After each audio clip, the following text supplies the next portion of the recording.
Hi, Vince Daniels again. Looks like I need a haircut. Oh well, Mariana will be after me next week to get it, I guess. Let's see. Not any better. Another little video about um, Throgs Neck. Growing up in Throgs Neck in the 1950s, it was an interesting time. We lived only a block and a half away from Bronx Beach. We didn't go to the Bronx Beach pool ever, I don't think, but we went to a little German um, beach club right next door to it. And that's where we would go all summer long. My mom would walk with us over there, and there was a nice little ice cream place in the front. We could get an ice cream. And the little beach club was pretty simple. It was just one building where probably the owners lived, and they had a little window and a little shop there where you could buy, a hot dog and some soda and things like that. Um, and then there was a seawall with steps to go down to the sand. And then there was a little playground area. I didn't have much in it, but a swing set and a seesaw, as I recall. But it was pretty nice. And right nearby was the Vinda Bona, which was a German type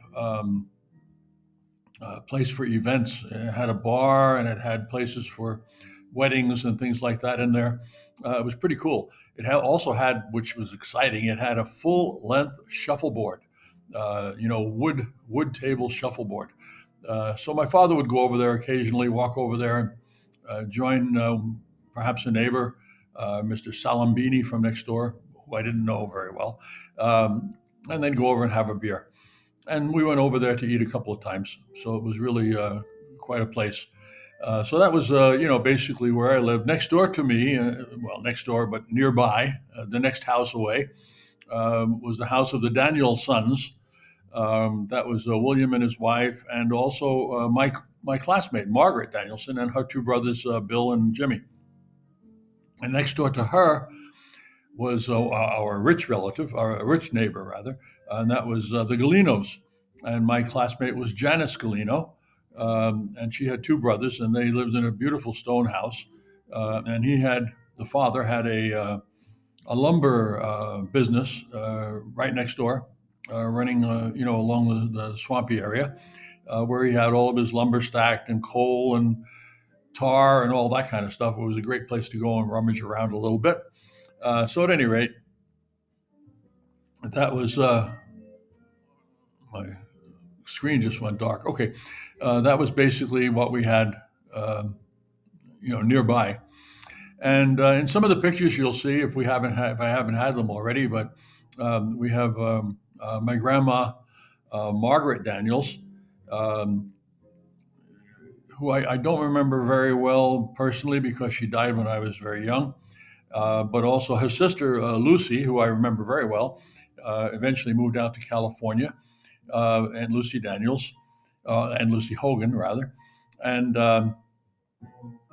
also Aunt Rita, Uncle Jim, my parents, of course, my mom and dad, um, my sister Carol occasionally when she came along. I have one picture somewhere. If I can find it, I'll put it up here of my little cousin Henry in the carriage, Hank, as he called himself later. Um, So it was a really nice area. Then on the other side of the house, we couldn't see another house. It was the nearest house was in the woods, really, and it was the Salambini's house. Like I said, I didn't really know them very well because they didn't have any kids my age or anything like that. But they had a nice, big, as I recall, a large stone house. I don't, not that I was ever in it, but in front of it was a fish pond. They had a big fish pond with goldfish or koi, I'm not sure what, but fish there. They also had a goose, and that was a protecting goose. It was like the one in that movie War Horse, I think it was, where the goose would chase anybody away if they came near the house. Well, this goose was the same, and I had to walk past that house to go to school, which was St. Francis de Chantal School and Church. So when I'd walk past that house, when I would come home, which was in the nice weather, in the cold winter weather, I'd stay at the school and eat there. Just bring a backpack with a sandwich and apple in it or something. But at any rate, if I'd walk by, this goose would come out and chase me. So it was something. Um, But I would always take, when I ate lunch at home and I had a sandwich and maybe soup or something like that, um, I'd always leave some sandwich uneaten to take with me. So in case the goose came out, I could toss him a sandwich and he'd leave me alone. So that was good. Uh, Down the street from there, that was Lawton Avenue, by the way. Down the street, you came to Pennyfield Avenue, and there was nothing really there. On the right hand side, you had a house that I don't know the I don't remember the name of the people who owned it, but they didn't live there all year round. It was more of a summer weekend trip house that they had there, and the they had a horse which they didn't keep at the house. They kept it somewhere nearby, though. They had a horse and a wagon, and they would ride occasionally through the neighborhood on the horse and wagon. That was really exciting. If I recall correctly, they also had a sleigh which they'd take out in the wintertime with the bells on it. So it was like old times. I mean, I don't remember that kind of stuff because it was before my time, but they did have this nice sleigh. And next to them, or just across Pennyfield Avenue on the other side, was the home of Eddie Jones and his parents and his grandmother. And they had two houses there next to East 177th Street and Pennyfield Avenue. Um, he was my best friend at that time growing up. We had a lot of fun together going out to Fort Schuyler. I remember we'd go out to Fort Schuyler and walk around in the dungeons and scary places over there.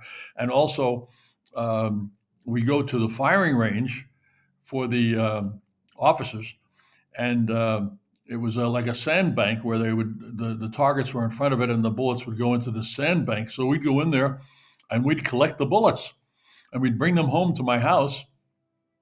And Eddie had a Bunsen burner and some molds that we could use to make lead soldiers, tin soldiers, but they were lead soldiers in this case. And we'd melt the lead from the bullets and we'd pour it into these molds and make soldiers. And one recollection I have, which was a bit interesting, I was sitting out in that area where we used to make the soldiers behind my house. There was an old woodshed kind of a thing attached to the house there. Of course, I only remember having gas heat, but before we had gas heat, they had wood there for burning, for heat and for cooking. And at any rate, I was out there playing with the soldiers, and I heard this strange sound up above. Now we lived in this area, and it was on the approach way to LaGuardia Airport, on the other side of the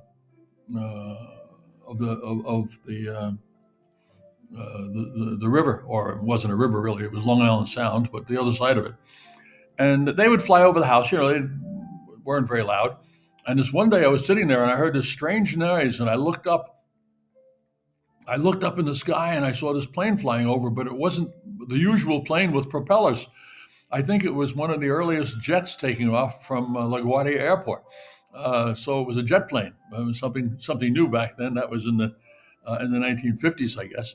Yeah, it would have been like right around 1950, probably around that time, 40, 49, 50, something like that. At any rate, back to my story. I would walk then in the summer, or not in the summer, because school was closed, but when school was open, I'd walk over to St. Francis de Chantal School and church. I don't have good pictures of that, but maybe I'll find a couple that I can put up there.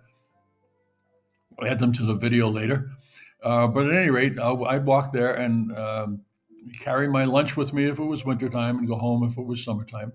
When I was too little, my mother would walk me, and then our neighbor Jimmy Danielson would walk me. He went to school there too, I think. And later on, of course, when I got a little bit bigger, I could walk myself. There was no danger in those days in Throgs Neck. It was very, very peaceful area, and you felt very, very safe all the time. We never locked the door to the house, for example. It was always, you could go in and out pretty easily. So at any rate, one of the things for this story, I was going to tell you about my superpower. This is for my granddaughter who's going to be joining us in June in this world.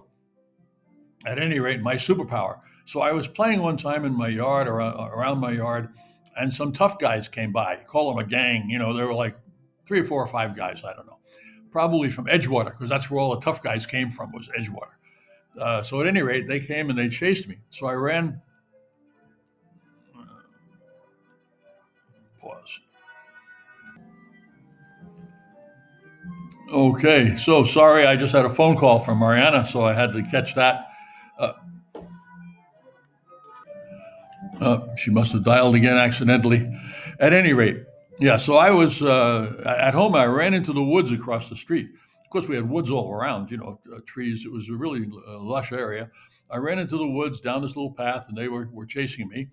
And at the end of the path, just when you were going up the hill to 177th Street, there was a big tree, and someone had tied not an inner tube, but a tire onto a very sturdy rope coming down from a big branch on the tree that you could swing from. It was kind of cool. But across from this tree, there was a patch of poison ivy, a big patch. So these guys were chasing me, and they were going to beat me up. I didn't like that idea, so I ran into the poison ivy patch. Of course, they wouldn't follow me in because they were afraid, but what they didn't know was my superpower. I wasn't allergic to, or I didn't react to poison ivy. So I won that one. I ran in there and they wouldn't come in, but then they started picking up stones to throw at me. I didn't like that idea at all. So I reached down, grabbed two big handfuls of poison ivy vines, and ran out toward them. Nuclear deterrent. And of course, they ran away. I never saw them again, ever again. That was it. They were too afraid of getting poison ivy. They didn't know that I couldn't get poison ivy, or I had no reaction to it. So that was pretty cool. So at any rate, that's my little superpower story. Throgsneck was a great place to grow up. Going out to Fort Schuyler. Sometimes I'd go out there where the Navy boats were and go fishing, and I'd catch occasionally a flounder or something like that, or some nice fish. I didn't really like fish. My father didn't either, but my mother liked it, so I bring it home and she'd prepare the fish to eat. So that was kind of cool too in Throgsneck, and back in those days. I don't know if you can get in there anymore. At the entrance to Fort Schuyler, just at the entrance, there was a place called the Schuyler Inn, a wooden bar. Had music, jukebox, so you could go there and dance if you wanted, which I did a couple of times later on when I went back when I was older. One of my classmates, Irene Hewitt, Missy, she lived right behind that building. Um, so at any rate, that's a couple of little stories, and then of course at St. Francis de Chantal, which was a great little school. We had nuns teaching us there in those days. Um, Sister Mary Scholastica, I had two times. She was tough. Then I had Sister Mary Michael and Sister Mary Stanislaus, and oh, I can't remember all the names anymore, but it was very good growing there. And every Sunday, of course, in those days, every Sunday, we would walk to church there. Me with my mother and my father, and uh, Uncle Jim couldn't walk because he had polio as a child, but we would walk and go to mass. I think I would go with my family or sit with my fellow students in the church there. If anyone from Throgsneck has some good pictures of the church, you could post for me. That would be great, especially inside. I remember there was a choir loft at the front of the church that you could go up. Sometimes I had to go up there to sit. I used to love that and there was an organ up there, and I loved that because I would go up there and the church had these chandelier type things, and I always dreamed of being like Tarzan and swinging from the chandeliers up to the front. At any rate, that's what you do when you're in church when you're a kid, right? Think about swinging through the church like Tarzan. At any rate, I just thought I'd add a little bit more about my Throgsneck and some pictures that I'll be adding to this video, putting on this video, so you can see what it looked like back in the day.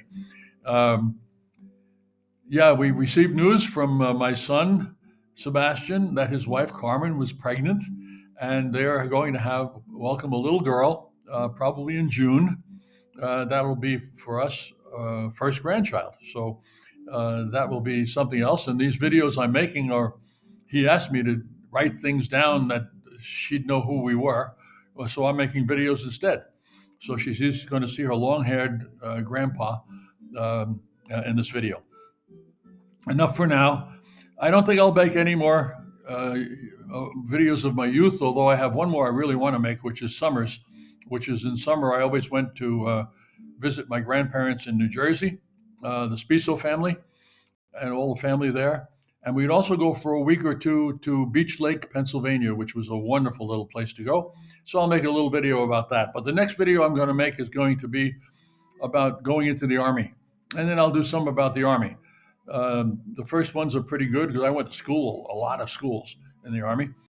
And then there'll be one about my year in Vietnam, which is had good points, but it had a lot of very, very tragic, bad points too. And then later, becoming a spy, and after that, being assigned to Greece back in 1970, I think it was. Yeah. Okay. Thank you very much for now. Talk to you again.